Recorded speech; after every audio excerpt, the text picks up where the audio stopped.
Ok, ferme les yeux 2 secondes, imagine. Tu sors du vestiaire, tu sens l'odeur de la pelouse, ça crie, ça siffle, ça vibre. Mais dans ta tête, c'est le chaos.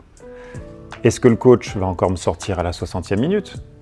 Si jamais je me plante et que les recruteurs sont là, qu'est-ce qui va se passer? Est-ce qu'ils vont me suivre? Ou, punaise, mais pourquoi il pleut aujourd'hui? Pourquoi je dois me taper cette pluie? Mais finalement, la vraie question c'est, ce soir, tu joues contre qui? Contre l'adversaire ou contre toi-même?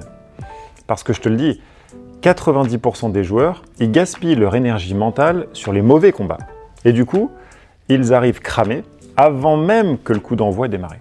Alors, aujourd'hui, je vais t'expliquer les 3 cercles que tous les cracks connaissent. En 1, le cercle de contrôle, le cercle de maîtrise. En 2, cercle d'influence. Et en 3, cercle des préoccupations. Ces 3 cercles, c'est comme la carte de ton énergie mentale. Si tu sais où mettre le focus, tu gardes la tête froide dans un monde chaud. Parce que si jamais tu te trompes, tu finis spectateur de ta propre carrière. Commençons d'abord par le plus simple, le cercle de contrôle, le cercle de maîtrise. Un peu comme ton ballon. C'est ce que toi, tu fais, ce qui dépend que de toi. Ton état d'esprit à l'échauffement, ta manière de te relever après une perte de balle, ton langage corporel quand le coach te sort, ta récup, ton sommeil, ton hygiène de vie. Tu ne contrôles pas la météo, tu ne contrôles pas le choix de l'arbitre, du coach, mais tu vas contrôler ta réaction à tout ça. Et là, laisse-moi te ramener une étude, celle de Julian Rother, psychologue, qui a bossé sur ce qu'on appelle le locus de contrôle. C'est-à-dire, en gros, est-ce que tu crois que finalement ton destin dépend de toi ou des autres? Eh bien, c'est ça qui est très intéressant, c'est que les recherches montrent que les athlètes qui ont un locus interne, quand ils se disent « je prends mes responsabilités, j'ai les manettes en main », eh bien eux, ils performent mieux et ils gèrent mieux la pression et ils sont capables de le répéter plus sur le long terme pour gérer cet échec. C'est simple, le cercle de contrôle, c'est ta zone de puissance. C'est un peu ton cardio mental. Si tu travailles là-dedans, tu es armé pour durer. Rentrons maintenant un peu dans le deuxième cercle. Qu'est-ce que c'est le cercle d'influence? Un peu comme sur le terrain quand tu fais ton pressing haut. Mais c'est beaucoup plus subtil. Tu ne peux pas tout décider, mais tu vas pouvoir orienter. C'est là toute la différence.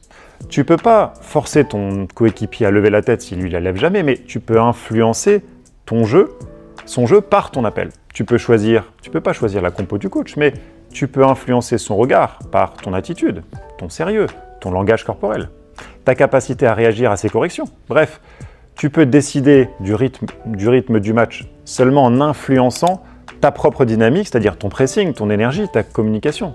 Tu ne peux pas décider de ton futur club, mais par contre, tu vas pouvoir influencer ton prochain club à travers tes performances actuelles, ton comportement au quotidien, ce qui se passe avec le staff. Combien de fois, moi, ça m'est arrivé avec des athlètes qui, quelques semaines après être accompagnés, ils me disaient « Tu croiras jamais ce qui s'est passé avec l'adjoint, le kiné, le prépa physique, le président, le dir sportif, mes coéquipiers. » Et bien en fait, les mecs, ils disaient à chaque fois « Mais tu as changé ton état d'esprit, ça n'a plus rien à voir. » Et là, tu commences déjà à influencer le staff, le club, les médias. C'est comme sur le terrain. Certes, tu n'as pas la balle, mais tu fais un pressing très haut. Tu forces finalement l'adversaire à jouer comme toi tu veux, comme toi tu décides. Et dans la vie d'un joueur, ça change tout. Parce que beaucoup se plaignent finalement de ne pas avoir le contrôle et donc de vivre de l'injustice. Mais attends, tu peux déjà influencer ce que tu peux influencer. Si tu fais ça tous les jours, tu vas certainement commencer à bouger les lignes. Ça, c'est sûr et certain. Et enfin, on va rentrer dans le dernier cercle qui est finalement le cercle des préoccupations. En gros, la poubelle mentale. Qu'est-ce que c'est? C'est le piège mortel. Le cercle des préoccupations, c'est tout ce qui squatte dans ton cerveau sans même que tu puisses rien y faire. Les choix du coach, l'arbitre, la météo, les rumeurs de transfert, les critiques sur les réseaux sociaux, les articles de presse, la sélection nationale, bref. Tu vois, j'avais un joueur qui, lui, détestait la ville dans laquelle il était. Sauf que, qu'est-ce que tu peux y faire? T'y es. Donc, tu passes finalement toute ta journée à y penser et tu as zéro impact. Et le pire, c'est que plus tu rumines là-dessus, plus tu te vides. Plus tu laisses ton énergie filer comme un ballon qui est crevé. Et là encore, il y a de la science. Fletcher et Charka ont étudié des athlètes d'élite. Leur conclusion, les plus résilients, c'est ceux qui acceptent très très vite ce qu'ils ne contrôlent pas et qui se ressentent direct sur leur cercle de contrôle. Tu veux une image? Eh bien, dans le cercle des préoccupations, c'est un peu comme un troll, tu sais, dans les tribunes, qui crie, qui t'insulte, qui essaye de t'énerver. Eh bien, si tu lui réponds, t'es mort. Alors que si tu l'ignores, lui va s'épuiser, mais pas toi. Donc, regardons maintenant un peu les pièges classiques. Comment tu te fais avoir? Par exemple, un joueur qui va râler sur l'arbitre pendant 10, 15, 20 minutes, un peu comme Vinicius ou d'autres. Résultat, qui est-ce qui sort du match? Lui, pas l'arbitre. Numéro 2, un mec obsédé par la sélection nationale qui calcule, cogite, il stresse et finalement il va oublier de briller au quotidien. Et donc il va s'auto-saboter. Il n'est plus appelé. C'est lui qui va en pâtir. C'est comme vouloir marquer sans tirer. Tu restes bloqué à regarder le tableau d'affichage, mais tu n'as toujours pas frappé au but. Il ne s'est rien passé. Et là, tu te poses une vraie question. À ton avis, combien tu passes de temps par jour dans le cercle des préoccupations? Sois vraiment honnête. Et à mon avis, beaucoup trop de temps. Conclusion, voilà ton challenge de la semaine. Prends une feuille, écris tout ce qui te prend la tête ces 7 derniers jours, absolument tout. Tu prends tout ce qui se passe. Et ensuite, tu mets des lettres. C pour ce que tu contrôles, influence pour le I et P pour la préoccupation. Je te garantis que dans la majorité du cas, c'est du P. Donc tout ce qui est P, préoccupation, tu le mets à la poubelle. Tu ne nourris plus ce monstre. Stop.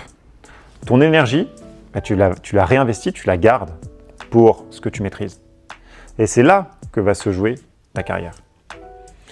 Souviens-toi, ton mental, c'est un peu comme ton cardio. Si tu gaspilles toute ton énergie dans le mauvais cercle, tu arrives cramé avant le début de la compétition et même à la mi-temps. Tu veux performer, contrôle ce que tu peux. Influence si c'est possible. Et le reste, poubelle. Les grands joueurs, ils l'ont bien compris. Ils brillent pas parce qu'ils n'ont pas de problème. Ils brillent parce qu'eux, ils vont choisir leur combat. Et toi, tu as le choix dès aujourd'hui. Alors, je te laisse avec ça.